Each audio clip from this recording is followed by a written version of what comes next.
Welcome back to the Road to $1 Million Company. My name is Jeremy. I'm the CEO and founder of Hornet Energy.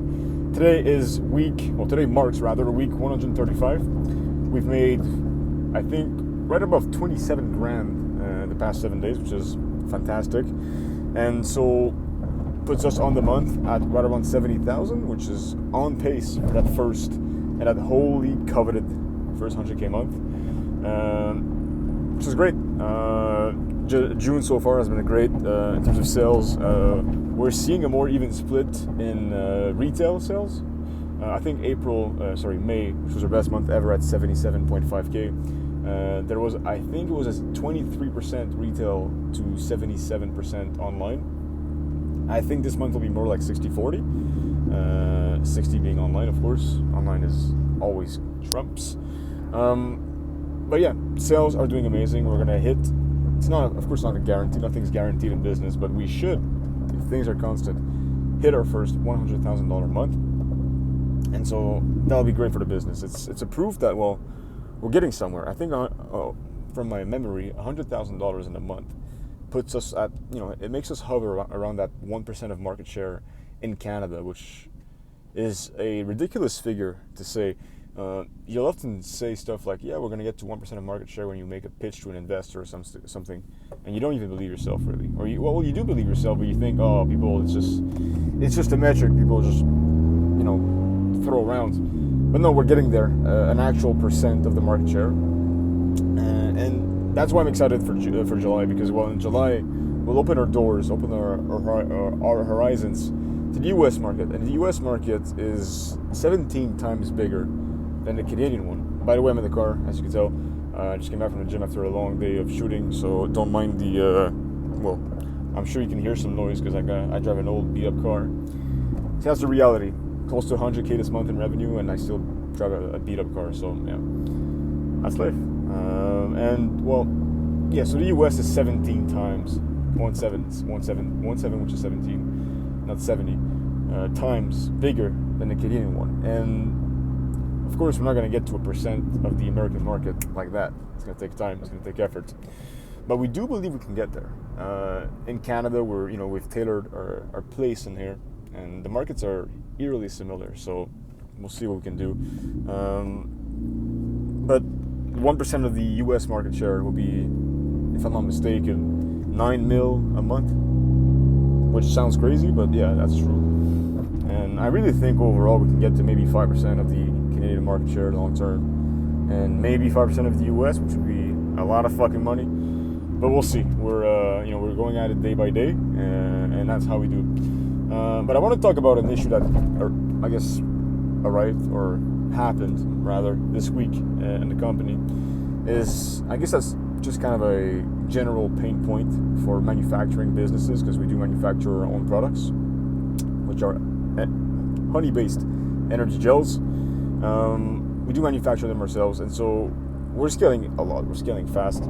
Our capacity in terms of revenue, output revenue, is right around $240,000 a month of production worth of stock we can produce. And that's with 40 hours a week of work from our employees. And so it's a decent amount. We're not there. We have some leeway. But the more you get to that level, the more time you've got to spend making sure your machine is, ready for production, maintained properly. And so yeah, we're kind of facing these issues right now.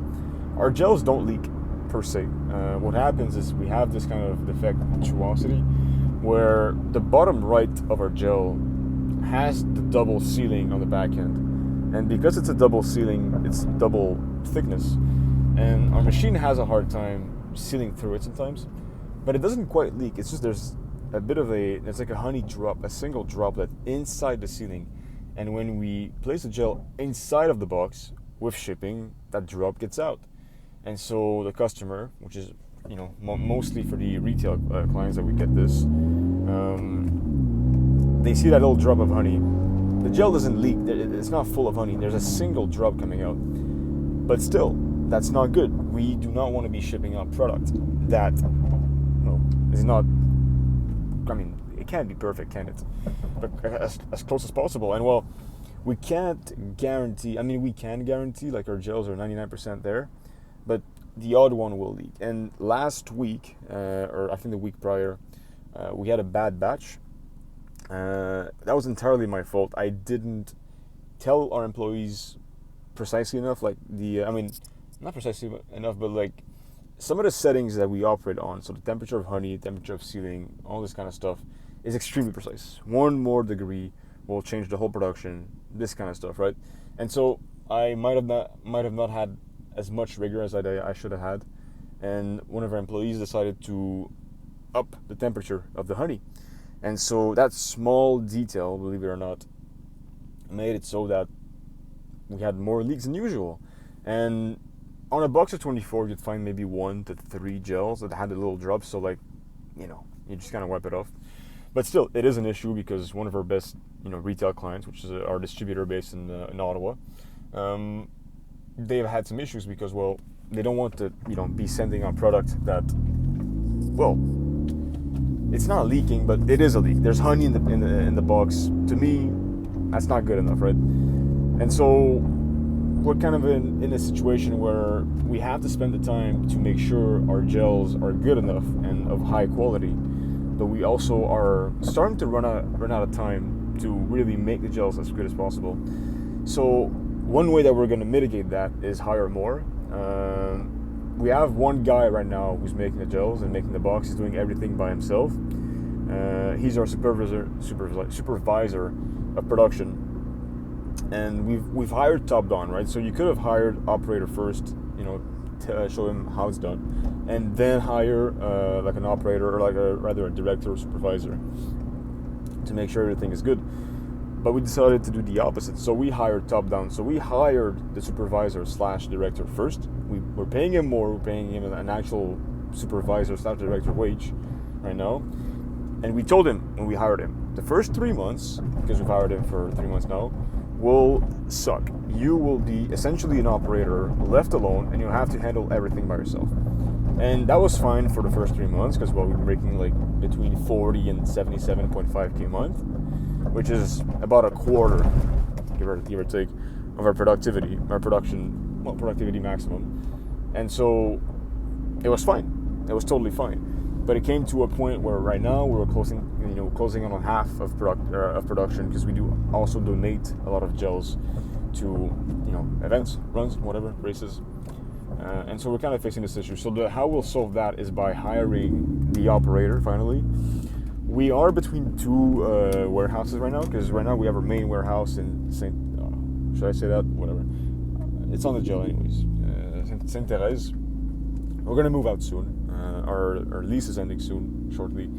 And we don't want to hire someone permanent right now on that same lease because, well, we're going to move out. And I want to make sure our employees are well accommodated. And so if we hire someone based on the Saint Therese location instead of Montreal, then it's not perfect. So we are going to hire some temporary labor through agencies for now, which will be of great help because it's essentially our supervisor / director will be able to focus on, well, making the gels and making sure they're of high quality, which is what we really, really need to right now because, well, making boxes, anyone can do that. That's why it's temporary labor. That's an awful parking, Jesus Christ. Yeah, I've had better days for parking, trust me. We'll do it again. Yeah, we're good. All right.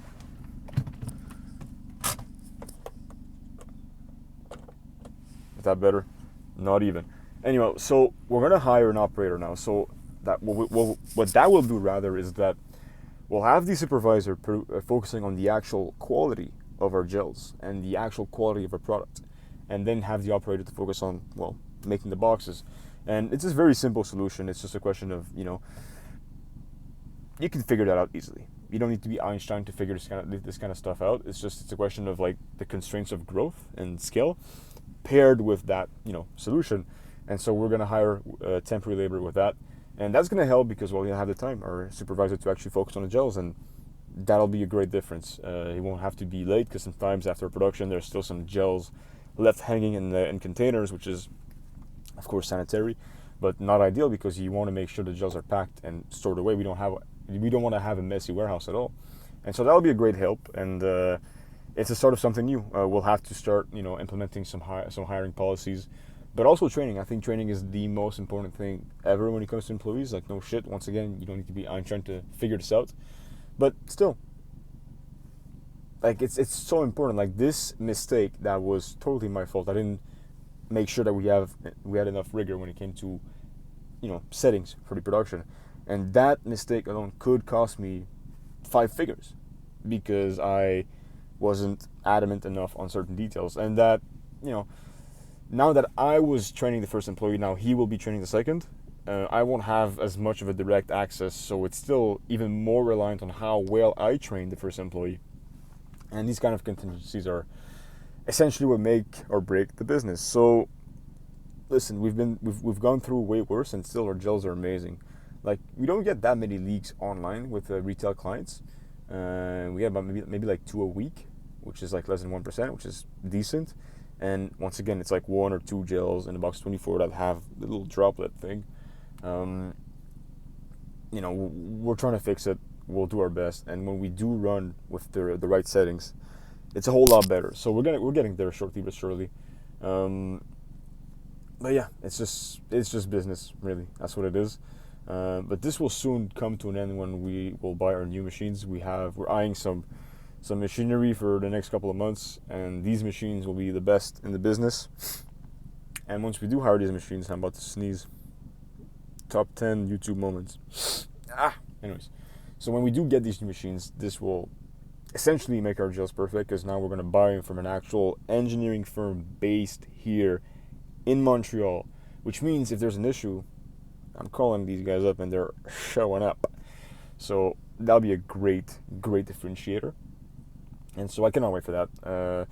Now it's funny now because we're about at half capacity, and if we do have some overtime, we can make like 350K months and we'll be fine. But still, we're about running to half capacity right now in production numbers, and I cannot wait to see what's gonna happen this summer, because I for sure will be running overtime. Because if we are running to full capacity and we have to have some overtime with our employees, like it's gonna be something, that's for sure.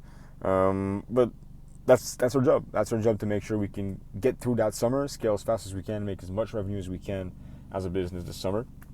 Because after that, we'll have moved out, we'll get new machines, and then next year we'll have an actual team that are trained, that know the business with increased capacity. We're making about 880 gels an hour right now with the machine. The new machines, it'll be it'll be 2 machines next week, next purchase. So, and each of these machines will make about 1,250 gels an hour. So we're going to look at 2,500 gels an hour total, which means we can make 3 times more revenue per month, which means we can make $1 million months, no problem. And so, yeah, that'll be amazing. I cannot wait to get there. But, surely, oh my God, slow and steady, I guess. Slow and steady, I don't know. What am I even saying? But yeah, the business is growing. We're having fun. Today we were at a shoot for an exciting event we're doing. We're finally putting some effort towards organic content. I feel like for us it was always ads, and ads have been tremendous for us. They pretty much have made us, honestly. And it's an insane way, ads, to grow a brand. People often say you can't create a brand from ads, and it might not be as authentic as some of the content you see on there that is organic, but it'll make your brand grow fast. And for us, when we were starting, we only did paid ads because, well, we needed an ROI. We absolutely needed an ROI, and organic content was unpredictable, and so ads offered us a security when we couldn't have anything else. So, but now we're finally putting some effort on organic content. We'll have an exciting series coming in that will last from July 1st to August 15th. It's going to be a blast. We have some amazing content prepared, amazing ads as well. I think this type of stuff for the brand is what is going to start to make us. We're going to do it this year smaller scale because we're still mostly in Canada. But for next year, when we're in the US, we're going to make it massive, and that'll be nice. That'll be great. Anyways, with the World Cup and everything, I feel like everyone's fucking being tied, pulled left, right, and center. with their attention nowadays. So we're doing what we can. And I was talking to my co-founder today, and really we're looking at the business first 100K month only in Canada. We think that in Canada this can grow to maybe 150 a month this year, maybe even more. And then you add US to that, I think we can maybe make our first 300K month this year, which is why I think we'll achieve our goal of the first million sometime this summer. But we really look at this business like we've built the engine, we've built the company that can make gels and it has the right margins, the right systems. I mean, I'm saying that, but it's not true. Like, some of our systems are still not perfect, but we're getting there. But now it's really about building the brand, and we really think that we're maybe like 5 moves away, like 5 strategic moves away from like making 8 figures a year. Like we have the systems. Like, once we have those new machines, we're moved out of the warehouse. We have an actual team that's trained and they're used to it, and we can guarantee the highest quality for a product. And it's going to be over soon. Like, we realistically are maybe a year away from making 8 figures in a year. I mean, I think next year we'll make 8 figures in a year, more than 10 mil. We'll see, man. Like, I live my dream every day. Today was somewhat tiring. Oh my god, it was one hell of a day. But I mean, 27K this week. It's funny because before I launched Hornet, the most amount of money I ever made in a year myself working a job was 18 grand in a year, and we made 27 grand this week, so that's pretty good.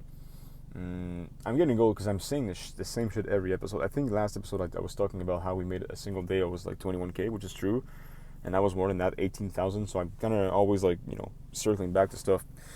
But yeah, I cannot wait for what the future holds. I think this summer is going to be amazing. We're still kind of entering the summer. For example, last year between June and July, we pretty much grew by 50% month over month. If that happens, it means July is 150, so we'll see. I think we can get there. I think, especially with the US. Speaking of which, we're also receiving next week our boxes for the US, so we'll have a lot of stuff coming along. Our small 600-foot warehouse is going to be filled to the brim in the next couple of weeks. I'll obviously document that. It'll be funny because we're receiving enough boxes to make $1.8 million in revenue, which is coming by truck, by boat first, then pallet on trucks. And so how the fuck are we gonna fit that plus the honey plus everything else? Like, it's gonna be a mess in the warehouse, but I guess that's just growing. But we're working really hard to make sure that we can move out in a proper commercial space ASAP. We're looking at maybe 3,000 square foot, and so that'll be amazing. And one of the major changes that we'll do in the business now is that we already have a 3PL for everything like online sales.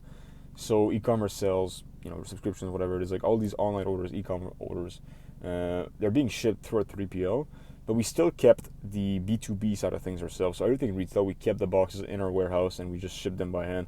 And it was fine until last week, where I spent 7 hours in a single day packing orders and dealing with like the fucking carriers and stuff because they wouldn't act right. And I've just had enough, honestly. So we're gonna start outsourcing our B2B stuff / retail to 3PL. We're trying to streamline everything. Like, we want, as a company, we want to produce and market, and that's it. That's all we want to do. I don't want to be shipping. I don't want to be doing this, that. Produce and grow. That's all it is. Produce and market. And so we're slowly but surely that's what I wanted to say earlier. Streamlining operations so we can hire the strategic, hires to make sure these two things are the best it can be, and that's all that really matters. The rest is just noise. Anyone can ship something. Just find a good 3PL that you trust, and that's it. That's literally it. And so, yeah, I think the name of the game for us is just streamlining the stuff that we, don't really want to do, and very fast will be fucking massive. So I'll end this tonight. I'm still in the car. I got some stuff to do. It's already 10 p.m. But yeah, loving the life, and we're going every single day. So thank you guys for watching, and I'll see you guys next week.